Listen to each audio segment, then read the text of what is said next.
Chocolate নিচ থেকে sorry আপনার কাছে আসছে আমার কাছে এসে সকালে বলেছিলাম, কিন্তু রাত 4টা পর্যন্ত স্টেটমেন্ট লিখতে হয়েছে।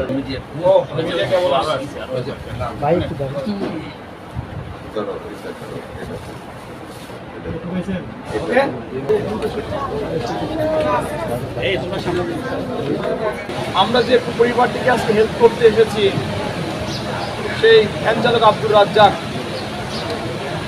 ওনার কিডনি দুটোই বিকল হয়ে গেছে, ওনার কিডনি ট্রান্সফার করতে হবে।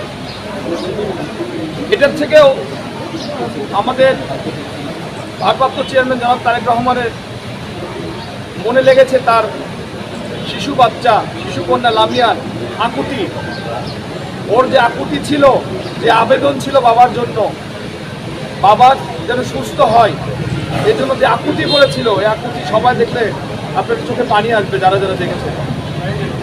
জনাব তারেক রহমান যখন, আর এটা ওইটা না, কাপড় ধোয়ার একটাই সলিউশন, চাকা অল ইন ওয়ান। এই ফুটেজটা আমাদেরকে পাঠিয়েছেন, আমরা দেখে সবাই না হলো আমি অন্তত কেঁদেছি। তার বাবা যেন সুস্থ হয়, এই আকুতিটা যেভাবে ও যে আবেদনটা করেছিল, এই আবেদনটার জন্য আজকে আমাদের এখানে আসা। আজকে যৎসামান্য আমরা তাকে হেল্প করেছি এবং তাদের পাশে থাকবো। জনাব তারেক রহমান তার পাশে থাকবেন, এই আশাবাদ ব্যক্ত করছি আমরা।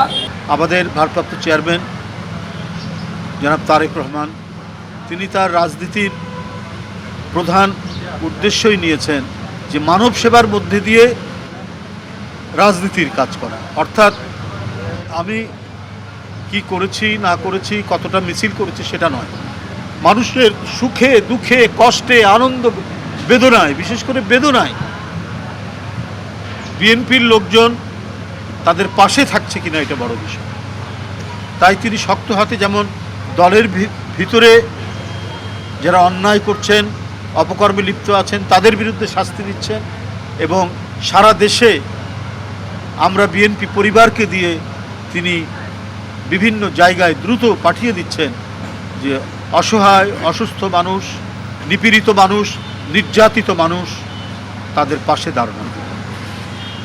আমি আশা করি আমরা যতটুকু সামর্থ্য ছিল, বিএনপি ভারপ্রাপ্ত চেয়ারম্যান তার পক্ষ থেকে আমরা আব্দুর রাজ্জাককে দিয়ে গিয়েছি, সেখানে তাকে সহযোগিতা করা হয়েছে।